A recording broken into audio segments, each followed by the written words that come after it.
Hi, how are you all? This is Dr. Hema, and my channel name is HSK and HSK's Biology, and I call it as HSK's Bio Data because biological data I want to explain you. And what is my aim? It is for all those students who think that biology is non-scoring, biology is not interesting. I just give you some of the capsules we call as a vitamins because vitamins no, vitamins are required in a very small quantity, but they are very essential for your life. So this is like biological vitamin capsules. I'll give you chota small capsules in which you will understand how to present your answers, how you can understand the subject, and how you can write in examination, because most of the time what happens is they explain you, and most of the time nowadays the time has changed. Now everyone is solving MCQs, CET, NEET and all. Even I can do that. But right now the aim is for you to go with your PU board or board examination. So most of my students were asking me to do molecular basis of inheritance. Okay. In today's HSK's biodata, I will explain you very important two questions from very much selected questions, two questions from molecular basis of inheritance. And in the next, I will continue because molecular basis of inheritance has maximum weightage. You know that, right? So let's now talk about this. What is that molecular basis of inheritance? See, first thing, what is inheritance? I am just giving you why you should understand this. Directly, I will not give you questions. Inheritance is anything that transmits from their parents to their offsprings is inheritance. The characters that transfer from parents to the offsprings are called inherent characters, right? Ability of transfer of characters from one generation to another generation is called heredity. Heredity is transfer of these inherent characters, right? Now, who first thought what about the inheritance? That was John Gregor Mendel, right? You have learnt the name as John Gregor Mendel as father of genetics in the first chapter of genetics, that is principles of inheritance. Now it is advanced thing. After Mendel finished his, because he was unable to give a proof for the existence of that particularly factor which transmits the characters. But as it was very long back, no? But after that, science was advanced. Then people understood that, like the chromosomal theory came. Sutton and Boveri explained the chromosomal theory, where they explained that these inherent characters are there in the chromosomes. They are called factors by Mendel. Later, they were called as genes, right? So the genes, what are the genes? So then came the word DNA and RNA, the nucleic acids. Nucleic acids were discovered by Mischer, right? So these three names you should remember properly whenever you talk about genetics. One, John Gregor Mendel, he made the first step. He was the first person to think that characters transfer from generation to generation. Characters suddenly will not originate, suddenly will not change unless there is something mutation happen. Because mutation was crudely used by Darwin. Okay. Now, coming to the point. One, John Gregor Mendel, then chromosomal theory given by Sutton and Boveri, then came Mesher. Three people you remember. Now, the word DNA and RNA comes under nucleic acids. These are the two nucleic acids, deoxyribose sugar and ribose sugar. Coming to the deoxyribose sugar, it is a major hereditary material in every organism except few RNA viruses, where the hereditary material is RNA. Okay, don't complicate yourself. There will be a question. Okay, which is the mostly the hereditary material in organisms? It is DNA. Which are the exceptions for this? That is second question. There are certain retrovirus. They are the exceptions where the hereditary material is RNA, not DNA. Okay. Then coming to the DNA, what questions you are expecting?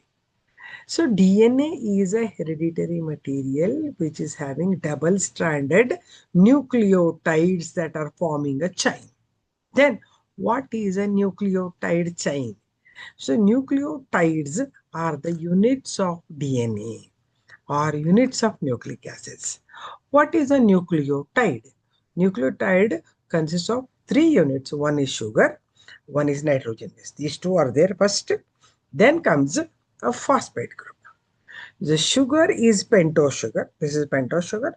This is the nitrogen base. Together is called as a nucleoside.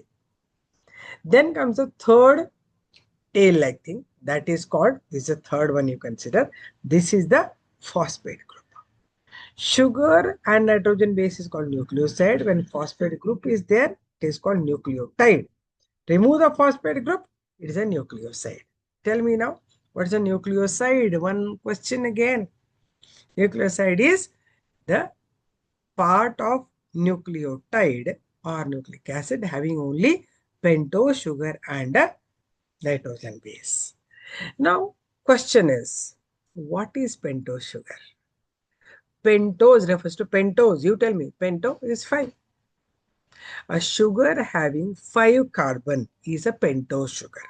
Simple, right? Sugar having 5 carbon atom is a pentose sugar. In that we learn 2 ribose sugar and deoxyribose sugar. Ribose sugar is found in RNA. Deoxyribose sugar is found in DNA. Two things. Okay. Now, when you talk about DNA, we get deoxyribose sugar. When you get RNA, we get ribose sugar. Now, the thing is, what's the difference? The simple understanding. Ribose, in that you remove an oxygen, it becomes deoxyribose. Ribose, 5 carbon atom. From that you take one oxygen, it becomes a deoxyribose sugar. Did you get it? Right. Now, nitrogen bases. Nitrogen bases are attached. These are of two types. One is purine, another one pyrimidine. Purines, two types, adenine and guanine. Pyrimidines in DNA are cytosine and thymine. So there are 4 nitrogen bases in DNA. Purines are adenine and guanine, A and G. Pyrimidines are cytosine and thymine. Alright. So A, T, G, C. These are the 4 nitrogen bases found in DNA. What about RNA? RNA is having reverse sugar. Nitrogen bases, purines, adenine and guanine, same as DNA. Pyrimidines, cytosine and uracil. See, this is the difference. We had, instead of thymine, we have here uracil. Right? So we have adenine, guanine, cytosine and uracil. Right? Adenine, guanine, cytosine, uracil. There are 4. Right? That's in RNA. Okay. Now, how DNA looks like? It is, according to all the researchers, it is having 2 strands of nucleotide chain. It's a double stranded structure. What about RNA? It is single stranded structure. What's the function of DNA? DNA is hereditary in most of the organisms. Most, I'm saying, remember, most. I'm stressing this word because you cannot say universal. It is most. Most of the organisms have DNA as their hereditary material. RNA, it is normally non-hereditary, but there are certain viruses who contain RNA as their hereditary material. That's it. Differences, you understand? So let us differentiate. This is again a 2 or 3 mark question. Differentiate or distinguish between DNA and RNA. First, DNA has deoxyribose sugar, RNA has ribose sugar. First difference over. Second, DNA has nitrogen bases as purines with adenine and guanine, pyrimidines as cytosine and thymine. RNA, along with ribose sugar, it has 2 nitrogen bases, purines and pyrimidines. Purines, adenine and guanine as DNA, pyrimidines, cytosine and uracil. Next, strands.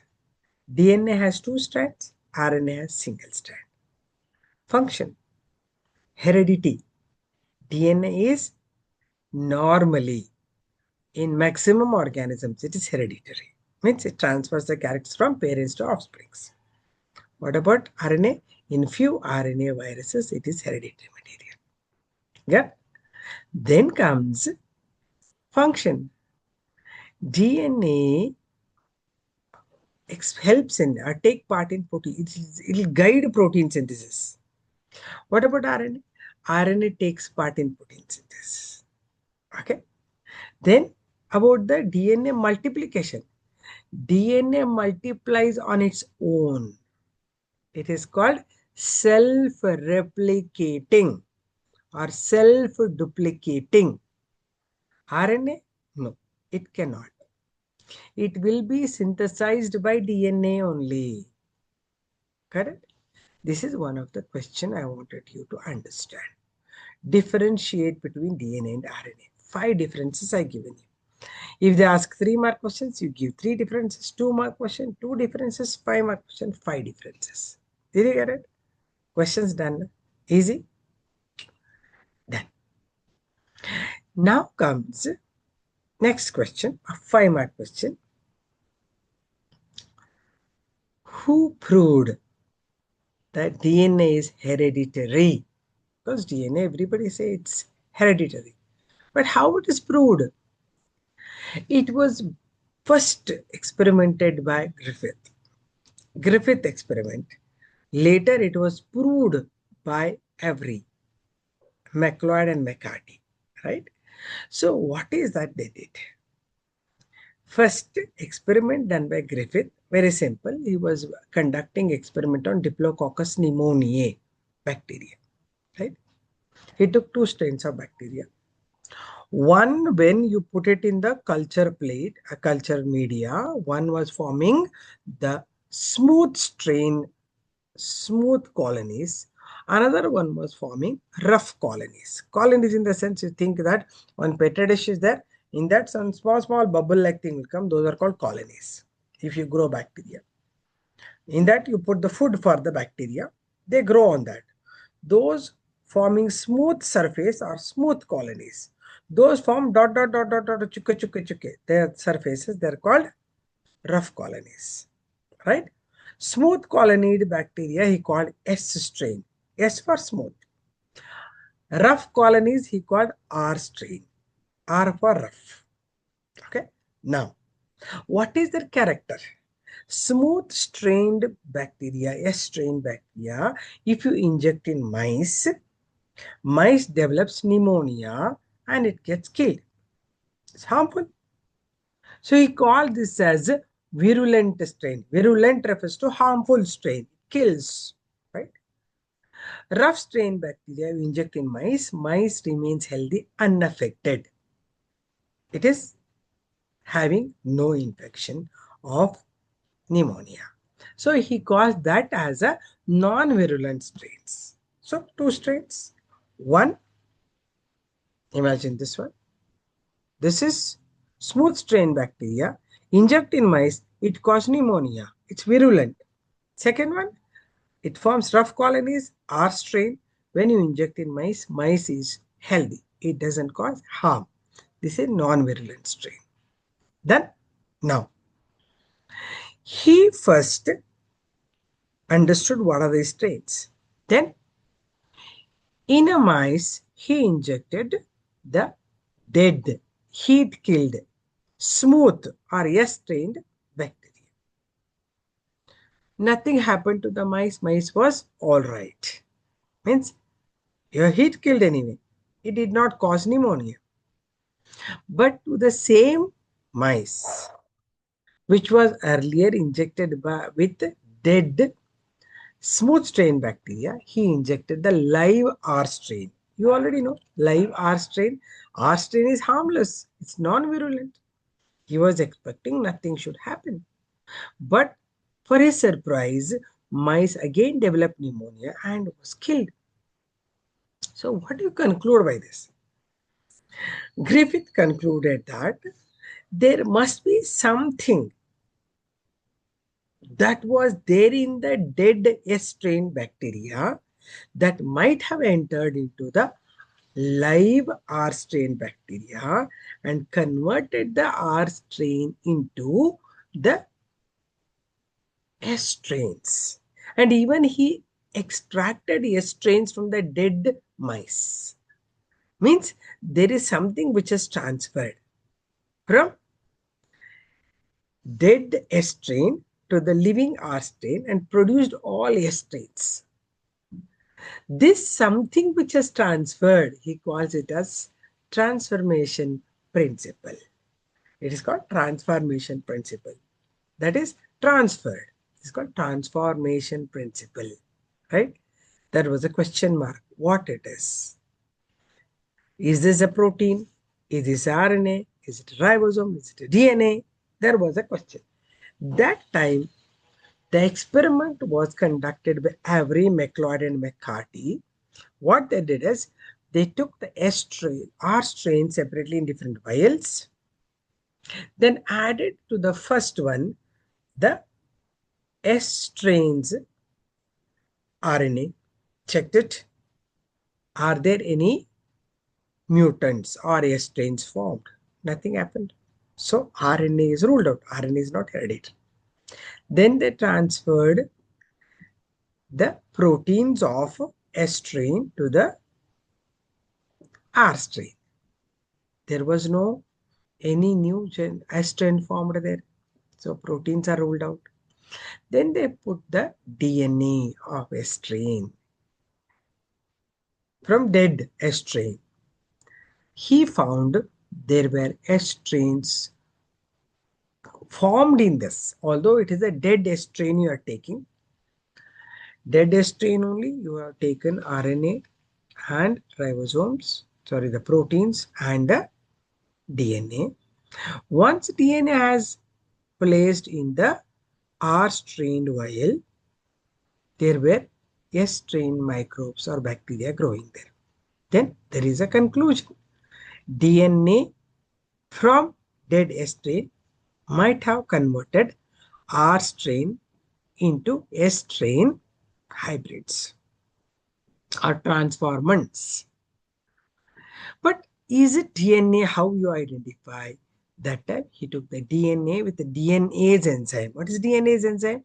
This breaks down the DNA. It destroys DNA.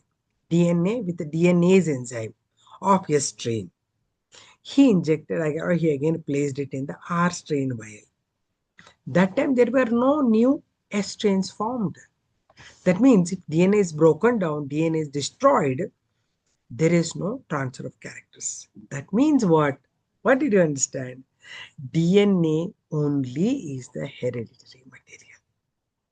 This is an important experiment by Griffith and Avery. Griffith's first experiment, second experiment proved it. How is it? Understood the story? This is a 5-mark question to you. Explain how DNA was proved to be hereditary by Griffith and Avery. These are the 2 experiments separately you have to explain. Is that fine? So like this beautiful and magical biological capsules, visit my site, HSK's Bio Data. Bye. Thank you.